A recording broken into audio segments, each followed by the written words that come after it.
বঙ্গ সাহিত্যপ্রেমী সকল শ্রোতাদের জন্য আমাদের এই নিবেদন সাহিত্যের ভূত। আজ আমাদের গল্প বিভূতিভূষণ বন্দ্যোপাধ্যায়ের কলমে অশরীরী। বিভূতিভূষণ বন্দ্যোপাধ্যায়ের জন্ম 1894 সালের 22 সেপ্টেম্বর। তার বিখ্যাত উপন্যাসগুলির মধ্যে আরণ্যক, পথের পাঁচালী, অশনি সংকেত প্রভৃতি উল্লেখযোগ্য। গল্প পাঠে রয়েছে সুপ্রিয়, সূত্রধর আমি রনিত। শুরু হচ্ছে অশরীরী।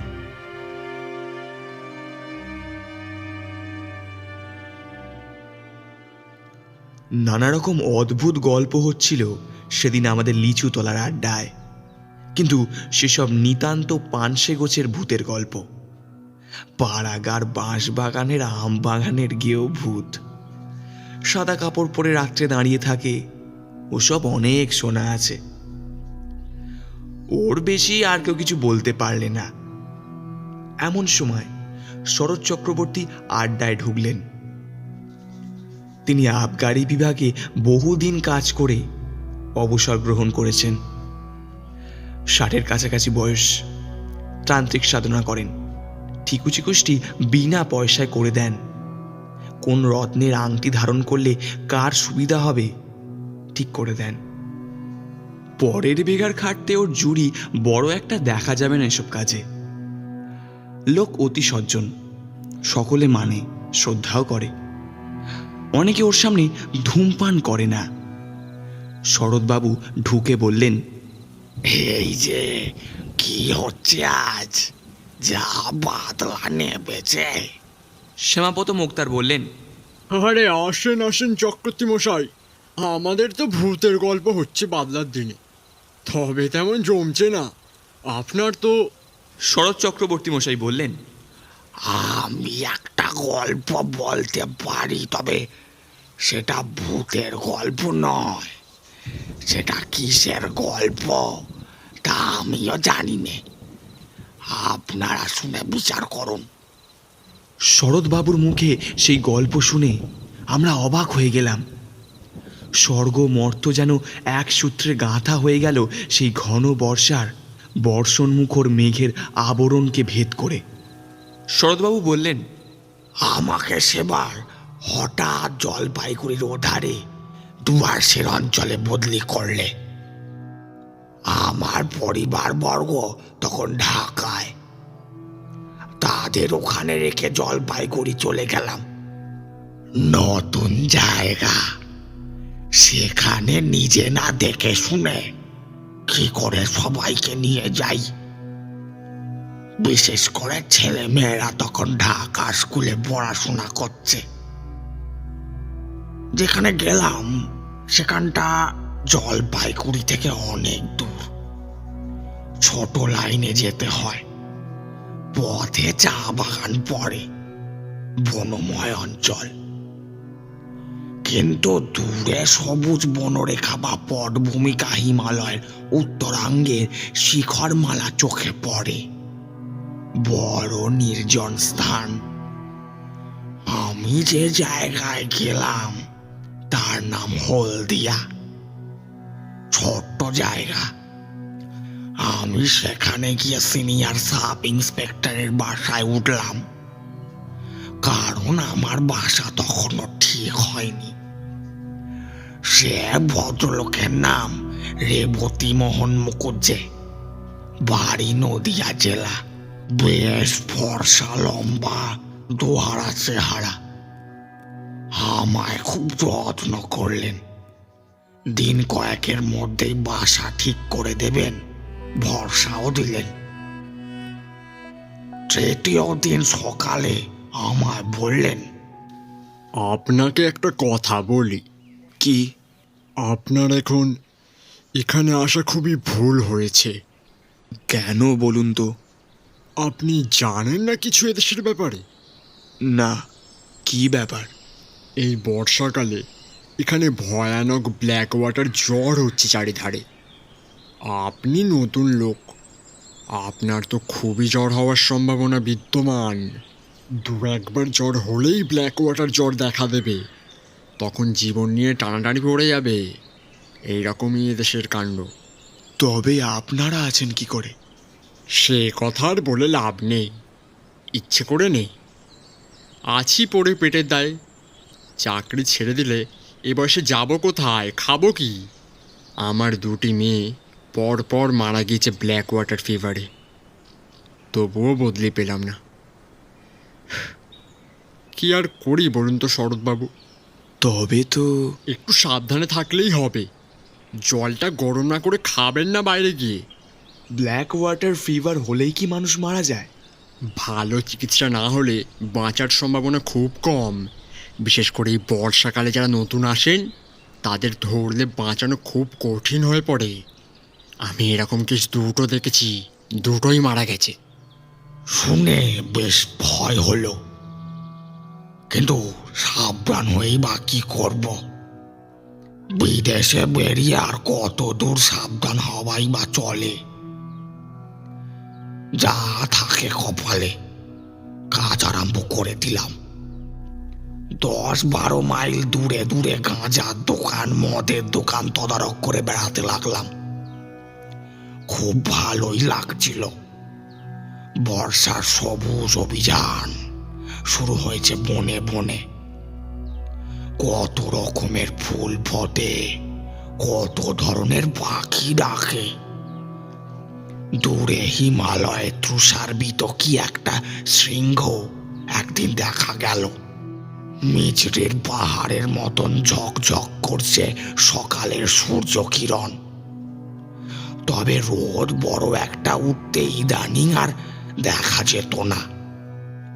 ইতিমধ্যে রেবতী বাবু একটা ভালো বাসা খুঁজে দিলেন। উঁচু কাঠের খুঁটির উপর কাঠের তক্তা বসিয়ে তার উপর বাংলো ধরনের ঘর করা হয়েছে। কাঠের মেঝে বেশ শুকনো খটখটে। ঘরটাও বেশ ভালো, আলো হাওয়া বেশ আছে। মনের ভয় ক্রমে ক্রমে কেটে গেল। তখন মনে ভাবি, রেবতী বাবুর ওটা উচিত হয়নি। এখনকার মাটিতে পা দিতে না দিতেই অমন ভয় দেখিয়ে দেওয়া কি ভালো হয়েছে? কেন করলেন ওটা রেবতী বাবু? অন্য কোনো মতলব ছিল নাকি? 7-5 ভাবি। এখানে আমার এক ব্রাহ্মণ আরদালি জুটল, নাম দিগম্বর পাণ্ডে। লোকটা অনেকদিন সেখানে আছে, রান্না করতো খুব ভালো। সে হাট বাজার রান্না বান্না সবই করত, কোনো অসুবিধা ছিল না। মাস 2 পরে সেবার বামুনপাড়া নর্থ বলে একটা জায়গায় আবগারি তদারকে গেলাম। সেটা একটা চা বাগানের পাশে ছোট্ট বাজার। চা বাগানের ট্রাকগুলো গায়ে লেখা আছে বামুনপাড়া নর্থ ট্রি এস্টেট। পাহাড়ি একটা ছোট নদী পেরিয়ে আমার গরুর গাড়ি বাজারে গিয়ে থামলো। বেলা তখন 10টা। 2 মারোয়ারি মহাজনের গদি আছে। তারা বন অঞ্চলের উৎপন্ন সওদা করে।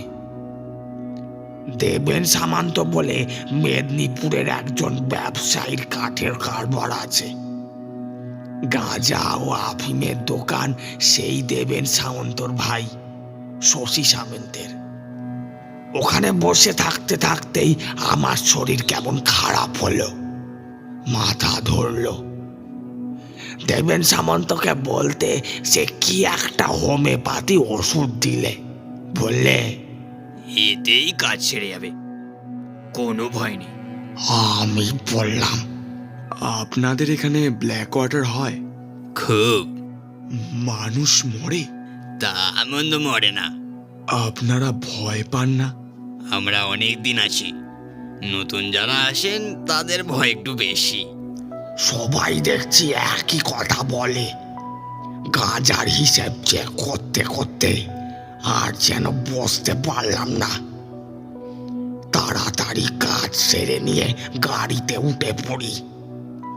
জল তেষ্টা পাওয়াতে বামন পাড়ার নথ চা বাগানের একটা গুমটি টিনের শেড থেকে জল চেয়ে খাই, এক নেপালি দারোয়ানের কাছ থেকে। যখন বাসায় পৌঁছালাম তখন বেলা হয়ে গিয়েছে। আমার তখন খুব জ্বর, পথে কম্প দিয়ে জ্বর এসেছে। খবর পেয়ে রেবতী বাবু ছুটে এলেন, ডাক্তার ডাকা হলো, ওষুধ চললো, ইঞ্জেকশন চললো। 3 দিনের মধ্যে জ্বর ছেড়ে গেল। 15 বেশ আছি। সবাই বললে ঠান্ডা লেগে অমনটা হঠাৎ হয়েছিল, ও কিছু না। আমিও নিজেকে সেভাবে বুঝালুম। আবার বেশ কাজকর্ম করি, শরীরে কোনো গ্লানি নেই।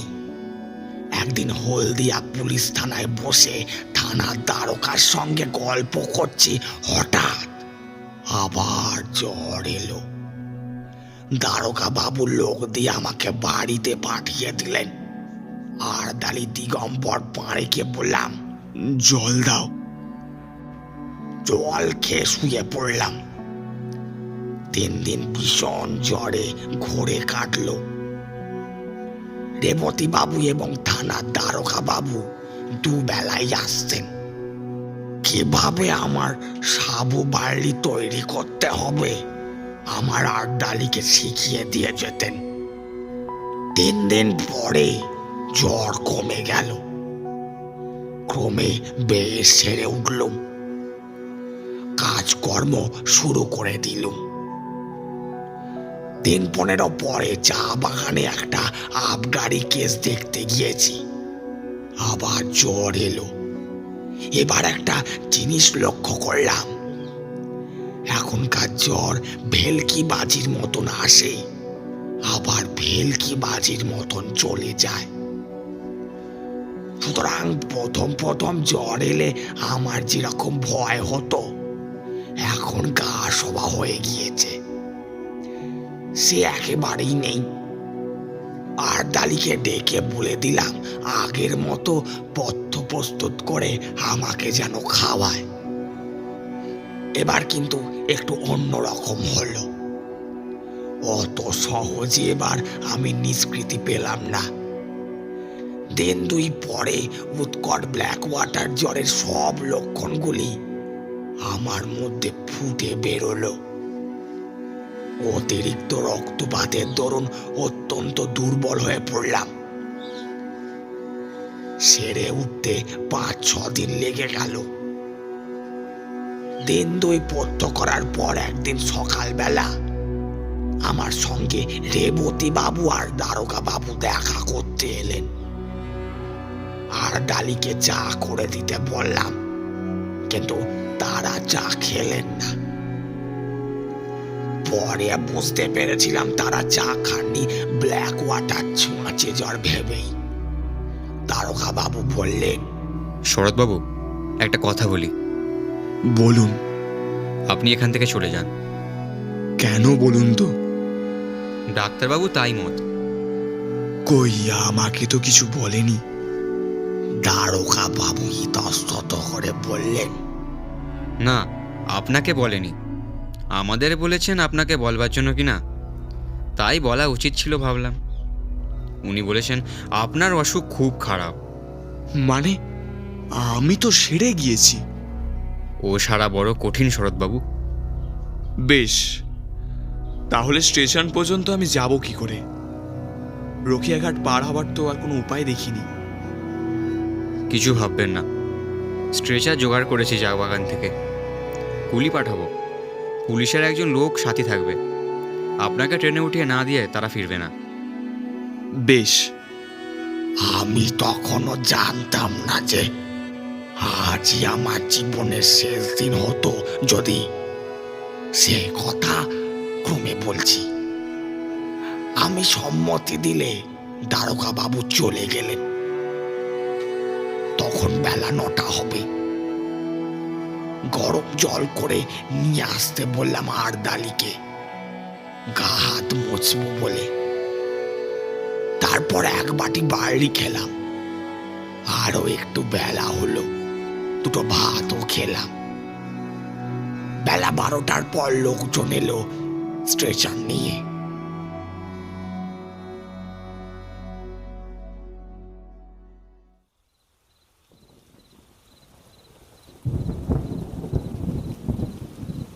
শরৎবাবু বললেন, একটু চা খেতে ইচ্ছা করছে। আমি বললাম, গল্পটা শেষ করুন। চা খেয়ে নিয়ে বলবো। এইবার গল্পের আসল অংশটাতে চলে এসছি কিনা একটু গলা ভিজিয়ে নি। নিতাইবাবু উকিল, তিনি বললেন, একই কথা। আপনি বললেন ব্ল্যাক ওয়াটার জ্বর হলো, সেরে গিয়ে আপনি পথ্য করলেন, অথচ ডাক্তারবাবু কেন আপনার অসুখ খারাপ বললেন? অসুখ তো সেরে গিয়েছিল। সেরে গিয়েছিল কিরকম সেবার এক্ষুনি সেটা শুনলে বুঝতে পারবেন। আসলে সারেনি। তবে পথ্য দিয়েছিল কেন ডাক্তার? এ কথার জবাব আমি দিতে পারবো না, কাউকে জিজ্ঞাসাও করিনি। তবে যেমন ঘটেছিল সেই রকম বলে যাচ্ছি। এটা একটা অদ্ভুত কথা বললেন আপনি। কী রকম সে দেশের ডাক্তার বুঝলাম না মশাই। এ কথা আমি কখনো ভেবে দেখিনি। আচ্ছা, এবার বলি গল্প। শরৎ চক্রবর্তী পুনরায় গল্প আরম্ভ করলেন। বেলা 12টার পর স্ট্রেচার নিয়ে চা বাগানের লোকজন এলো। সেখানে দাঁড়িয়েছিলেন রেবতী বাবু ও তারকা বাবু। আমি আরদালি জিনিসপত্র গোছাচ্ছি, এমন সময় আমার এলো জ্বর, ভীষণ কম্পন জ্বর। আর আমি বুঝতে পারলাম না। ঘরের মধ্যে গিয়ে তাড়াতাড়ি বাঁধা বিছানা আরদালিকে দিয়ে খুলিয়ে পাতিয়ে শুয়ে পড়লাম। এবার আমি কিছুই জানিনি, আর সমস্ত চৈতন্য লুপ্ত হয়ে গেল এক ঘন অন্ধকারের আবরণের অন্তরালে। যখন আবার আমার জ্ঞান হলো, তখন দুটো জিনিস আমার চোখে পড়ল। প্রথমেই অন্ধকারের মধ্যে কি গাছের ডাল পাশে জানলার বাইরের হাওয়ায় দুলছে। দ্বিতীয়ত জিনিস হলো আমার বাক্স ও পুডলি আমার পায়ের দিকে দেওয়ালের কাছে রয়েছে, এবং আমার ছাতাটা দেওয়ালের কোণে হেলানো রয়েছে। আমি কি রেলওয়ে স্টেশনে উঠেছি নাকি? কিন্তু এত অন্ধকার কেন রেলের কামরা? অন্য লোকই বা নেই কেন কামরায়? তারপর আস্তে আস্তে আমার মনের আকাশ মেঘমুক্ত হয়ে আসতে লাগলো। আমার মনে পড়ল যে আমি স্ট্রেচারে আদৌ উঠেনি। জ্বর আসতে ঘরে এসে শুয়ে পড়েছিলাম। কিন্তু ঘরে যদি হয়, আরদালি দিগম্বর কই? ঘরের আলো জ্বালেনি। আমি কোথায়? তৃষ্ণা পেয়েছিল, ডাকতে গেলাম ওকে, গলার স্বর আটকে গেল। দুবার ডাকতে গেলাম, দুবারই তাই হলো। আমার মনে হলো বাইরে চাঁদ উঠেছে। জানলা দিয়ে ঘরের মধ্যে চাঁদের সামান্য আলো এসে পড়েছে। কিছুক্ষণ পর সামনের দিকে চেয়ে রইলাম। ঘরের মধ্যে বা বাইরে কোথাও কোনো শব্দ নেই। হঠাৎ আমার দৃষ্টি নিবদ্ধ হলো বাইরের দিকে। কে ওখানে বাইরে? এই দেখুন, এতদিন পরে মনে পড়েও আমার গা শিউরে উঠল। দেখলাম কি জানেন? একটা কালো মতো মেয়ে অত্যন্ত দ্রুত গতিতে আমার ঘরের চারিপাশে ঘুরছে, আর একটা কাঠি দিয়ে মাটিতে কি একটা করছে। দুবার আমার সামনে দরজার ফাঁক দিয়ে সে নিচু হয়ে ঘুরে গেল। তিনবারের বার মেয়েটি হঠাৎ মুখ উঁচু করে আমার দিকে চেয়ে হাত নেড়ে বললে, কোনো ভয় নেই, গণ্ডি দিচ্ছি। আজ রাত্রে কেউ গণ্ডির মধ্যে আসতে পারবে না। ঘুমো ঘুমো। অতি অল্পক্ষণের জন্য মেয়েটিকে সামনে দেখলাম, তারপর সে ঘুরে গেল ওদিকে। আমারও আর জ্ঞান রইল না, ঘুমিয়ে পড়লাম কি।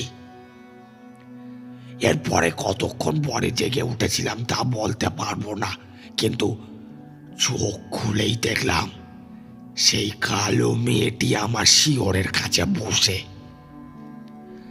তার বয়স 18 বছরের বেশি হবে বলে আমার মনে হলো না। আর একটা জিনিস লক্ষ্য করলাম, মেয়েটি যেন খুব ঘেমেছে, ওর মুখ ঘামে ভিজে গিয়েছে, যেন সারা শরীর যেন দর দর করে ঘামছে। আমি ওর দিকে চেয়ে দেখতেই চমৎকার শান্ত মেহময় সুরে বলে উঠল, জাগলি কেন? কোনো ভয় নেই, ঘুমো ঘুমো। শেষবার যখন ও ঘুমো বলছে তখন আমি ঘুমিয়ে পড়লাম। ওর কথা শুনতে শুনতে ঘুমিয়ে পড়ার আগেই সেই গাছের ডালটার দিকে নজর পড়ল।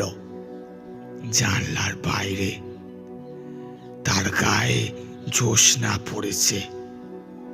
এইখানেই আমার গল্প শেষ। সকালে আমি যখন জেগে উঠলাম তখন আমার মনে হলো স্বাভাবিক সুস্থ অবস্থায় ঘুম থেকে আমি জেগে উঠেছি। শরীরে কোনো গ্লানি নেই, কিন্তু শরীর বড় দুর্বল। বিছানা ছেড়ে উঠতে পারলাম না। ক্রমে ক্রমে একটু বেলা হলো, তখন দেখি দিগম্বর পাড়ে হারদালি সন্দর্পণে পাটি পেটি এসে আমার ঘরে উঁকি দিচ্ছে। আমি ডাকতেই যেন সে চমকে উঠল, কোনো উত্তর দিল না। আমি বললাম, রেবতী বাবুকে ডেকে নিয়ে এসো। ততমত খেয়ে সে চলে গেল। কিছুক্ষণ পরে অনেক লোক এলো আমাকে দেখতে। তার মধ্যে রেবতী বাবু ছিলেন। রেবতী বাবু বললেন, তা কেমন আছেন শরৎবাবু? ভালো, আমি কিছু খাবো। তখনই রেবতী বাবু বাইরে গিয়ে কাকে কি বললেন। খানিক পরে এক বাটি বার্লি এলো আমার জন্য। বার্লি খেয়ে শরীরে বল পেলাম। ডাক্তার এসে পরীক্ষা করে বললেন জ্বর ছেড়ে গিয়েছে। এর 3-2 পরে আমি সম্পূর্ণ নীরোগ হয়ে উঠলাম, কথাও করলাম। তখন ক্রমে ক্রমে শুনলাম সেই ভীষণ রাত্রে মোবর্জ মনে করে সবাই আমাকে ছেড়ে গিয়েছিল একা ফেলে। ডাক্তার বাবু বলেছিলেন রাত কাটবে না, এমনকি নাকি সকালেও আমার সংস্কারের জন্য কে কে যাবে, কোথায় কাঠ পাওয়া যাবে, এইসব বন্দোবস্ত ঠিক হয়ে গিয়েছিল।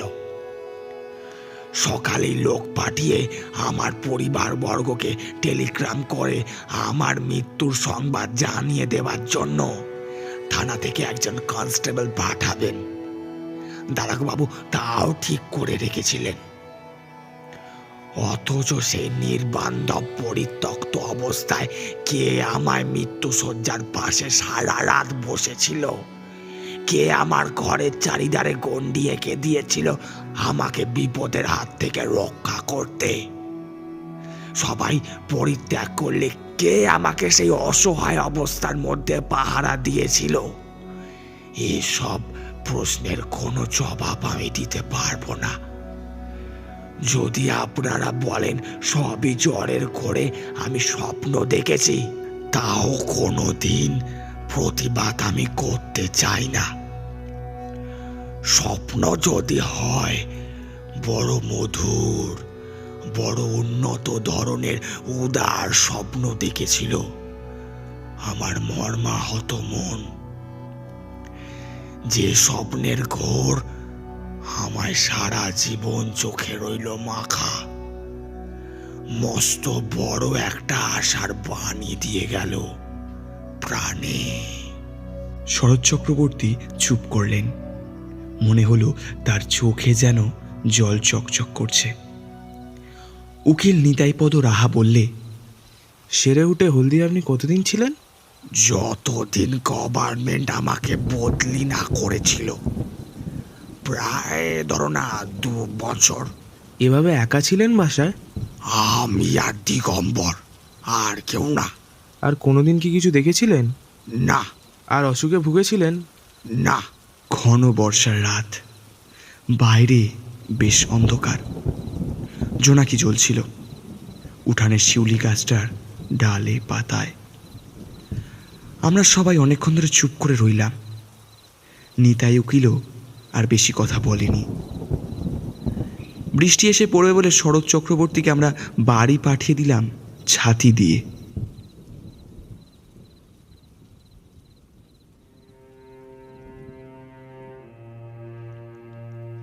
শুনছিলেন বিভূতিভূষণ বন্দ্যোপাধ্যায়ের কলমে অশরীরী।